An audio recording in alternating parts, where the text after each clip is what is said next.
This segment sponsored by Foster Financial. Welcome back to Wealth Wednesdays. As you know, the Secure Act 2.0 is making sweeping changes, and we have all of the details for you to help you be equipped. And of course, joining me today is financial advisor Caleb Doane with Foster Financial. Hi, Caleb. Hi. Welcome back. Thank you very much. Yes. So I know you come with new information today, each week letting us know about what's happening with the Secure Act 2.0. So please give me what's the update. Yeah, absolutely. So I know last week, I think we talked a little bit about RMDs, how they changed from 72 to 73. Eventually, they'll be 75. Yes. Today, I wanted to focus in on another piece of kind of a big change that happened, which is changing how 529 accounts work. So of course, as kind of a refresher, 529 accounts are really a tax-advantaged way to save money and invest money for qualified education expenses. Okay. So this is something that, parents and grandparents, especially grandparents, love to set up for their grandchildren. Anytime they have a new grandbaby on the way, they say, hey, I want to open a 529 account, put in $5,000 and earmark it for college. Right. But one of the biggest questions that they often have is, hey, what if my grandbaby doesn't end up going to college? Or what if they get a full ride scholarship and they don't end up needing all of this money? So built into 529 accounts are kind of this flexibility where you can change it from one beneficiary to another. So from one grandchild to their sibling or their nephew, their aunt or uncle, it's pretty flexible in terms of the relatives that you could transfer it to. Secure Act 2.0 added some additional flexibility too. So with Secure Act 2.0, if the 529 account has been open for 15 years, that 529 account could be rolled into a Roth IRA, subject to certain annual limits. Like this year, it's a $6,500 annual limit, and then a lifetime limit of $35,000. But it's a really important thing to keep in mind because it kind of adds this extra layer of flexibility. Right, because before it was very limited in what you could do with it. And so share with us, prior to this change, what could people do with it if, like you said, their child did not actually go to school or had other means of financial support? Right.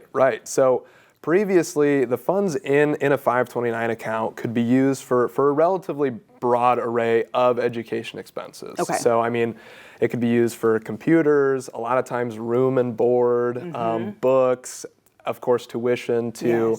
And then if that money didn't get used, a lot of times it was sort of transferred to maybe their sibling or eventually that kid's child, whatever it might be. Now, there's kind of this added layer where they say, hey, if you have, $30,000 left over in that 529 account, you can roll it into a Roth IRA. And these Roth IRAs are sort of widely considered one of the most tax-advantaged retirement accounts. Yes, absolutely. Because the money in them grows completely tax-free and it comes out completely tax-free. So getting to add additional money to a Roth IRA is something financial advisors always kind of perk up when they hear that. And there's an additional way to sort of get money in these accounts. Okay, that is so interesting. So I want to dive deeper into the 529 plans because that may be a new term or account that we're learning about, and it's still something that people can invest in, correct? Yeah. So kind of break that down and let us know about the benefits of setting it up now for our kids, nieces, grandchildren. Yeah, absolutely. So I guess I'll kind of compare and contrast it to just a typical investment account or brokerage account that people would think of. So if somebody invested, let's say $5,000 for their kid in a brokerage account when they were born, 18 years later, that account maybe grew from $5,000 to $20,000. Let's just say if the markets did well. Right.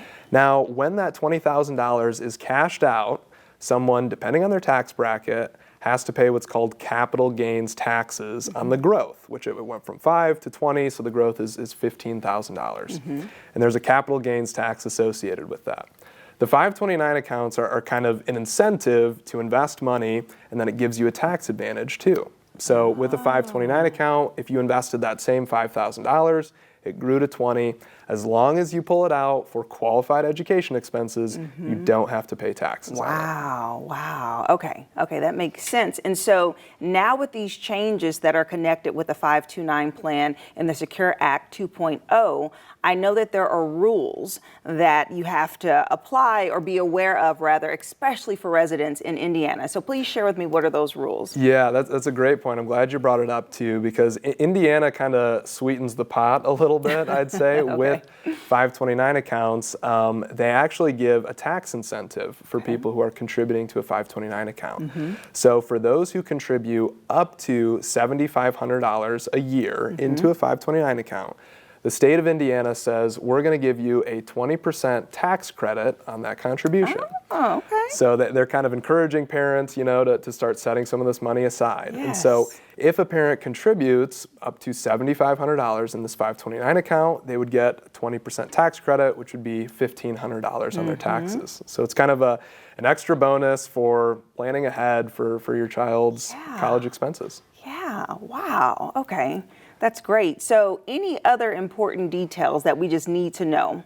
Those are really the main pieces on the 529 account. I mean, with those, I guess it's important to know whatever financial advisor you're going to, if you're looking for advice, it's important that they're sort of taking into account all of these changes in Secure Act 2.0, because it really does change a lot when it comes to your investment strategy, your retirement planning, all of that. So whoever you go to, just make sure that they're most up to date with all of these changes. Okay, wonderful. Thank you so much, Caleb. Thank you for having me. That was great information.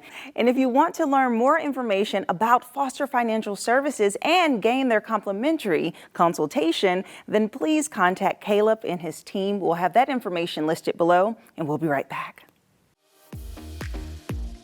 This segment sponsored by Foster Financial.